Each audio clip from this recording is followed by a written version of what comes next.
মুরগি ভালো রাখতে কি কি কাজ নিয়মিত খামারে করতে হবে এবং কতদিনের মধ্যে পুরোপুরি খামারের জায়গা ছেড়ে দিতে হবে মুরগির জন্য, সেসব বিষয়ে কিছু গুরুত্বপূর্ণ আলোচনা এবং এবারের মুরগির সাইজ এবং গঠন নিয়ে এবং কি কি মেডিসিন ব্যবহার করা গুরুত্বপূর্ণ সেসব বিষয়ে কিছু গুরুত্বপূর্ণ আলোচনা। তো আসসালামু আলাইকুম দর্শক, অন্তর পোল্ট্রি চ্যানেলের পক্ষ থেকে আমি অন্তর আপনাদের সাথে আছি বরাবরের মতো। তো আজকে হচ্ছে কিছু জায়গা বাকি ছিল, সেই বাকি টুকা ছড়াই দিলাম। তো আপনারা যারা নিয়মিত আমার ভিডিও দেখেন তারা জানেন যে আমি প্রায় 2 থেকে 3 দিনের মধ্যেই জায়গা বাড়াই দিই। তো এইটুকু জায়গায় বাকি ছিল, তো নেট পেরে নিচ্ছি এবং নেট পাড়ার সঙ্গে সঙ্গে এর উপরে হচ্ছে লিটার দিয়ে দিতে হবে। দেখতে পাচ্ছেন মুরগি এদিকে চলে আসতেছে। তো যেহেতু গরম পড়তেছে, সেক্ষেত্রে কিন্তু মুরগিকে কোনোভাবেই ঘন রাখা যাবে না এবং এদিকে লিটার একটু পাতলা হয়ে গেছে, এদিকে আবার করে নতুন করে লিটার মিক্সিং করতে হবে। তো সবই কাজ একদিনে লেগে গেছে। তো যাই হোক, আগে জায়গা বাড়ানো তো বেশি দরকার, কারণ গরমের সময় মুরগি যদি চাপ খায় তাহলে কিন্তু মুরগি স্ট্রোক করার ঝুঁকি বাড়বে এবং যদি বেশি গরম সহ্য করে তাহলে কিন্তু লাস্টের দিকে যা দেখবেন বেশিরভাগ মুরগি কিন্তু স্ট্রোক করে করে মারা যাচ্ছে। তো এসব বিষয়ে বাঁচতে হলে অবশ্যই কিন্তু মুরগির খামারের জায়গা বাড়িয়ে দিতে হবে এবং খামারে খুব একটা মেডিসিন কিন্তু লাগে না। আপনি হচ্ছে আহ, প্রথমের দিকে কোম্পানি থেকে আমারে সব ধরনের মেডিসিন দেয় এবং আমারে বাইরে থেকে শুধু আমি এরকম সময় এরকম বয়সে 18 থেকে 20 দিন 25 দিনের মধ্যে একটা ভিটামিন বাহির থেকে খাওয়াই। তো এইগুলোই মূলত ওষুধ। তাছাড়া আল্লাহর রহমতে মুরগি ভালোই হচ্ছে সবকট চালানে। আর এবারের মুরগি খুবই সুন্দর হয়েছে। আজকে মাত্র 21 দিন গেল, তো 21 দিনের মধ্যে মুরগির সাইজ এবং গঠন দেখলে আপনারা বুঝতে পারছেন কি সুন্দর মুরগি হয়েছে।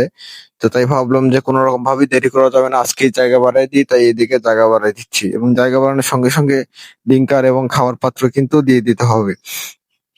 তো একটা কথা আছে যে খামারে নাকি মোরগ বেশি হলে ওজন নাকি বেশি হয়। তো আসলে এইসব কথাবার্তার মধ্যে কিছুটা সত্যতা রয়েছে, কিন্তু পুরোপুরি কিন্তু কিছুই নেই। কারণ মুরগি যদি ভালো হয় তাহলে মোরগ ছাড়াও কিন্তু ভালো হতে পারে। তবে যদি মোরগ থাকে তাহলে মোরগ অল্পতেই ওয়েট একটু বেশি বহন করে। তো দেখতে পাচ্ছেন আমি এই ঘরটাতে লিটারটা এবার হচ্ছে একটু ঘন করে ছাড়লাম, কারণ হচ্ছে মুরগি এখন বেশি বেশি খাবে এবং বেশি বেশি লিটার নষ্ট করবে।